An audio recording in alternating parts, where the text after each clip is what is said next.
Pag-extend sa deadline sa pagparehistro sa mga martial law human rights victims, giduso. Si Maris Puyo sa report. Usa ka mambabalaod ang nanawagan sa Kongreso nga i-extend ang pagparehistro sa mga Marcos human rights victims gikan Nobyembre ning tuiga hangtod sa buwan sa Mayo sa sunod tuig.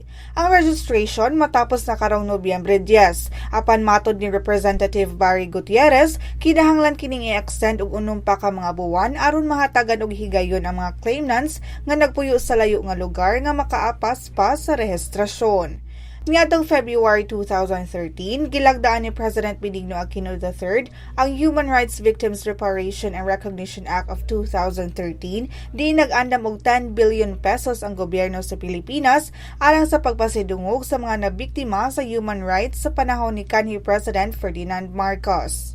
Apan ang komitiba sa Human Rights Victims Claims Board sunod-sunod nga gibatikos tungod sa giingong kalangay sa proseso niini ug sa walay klarong pag-atiman sa dulan 10,000 ka mga claimants.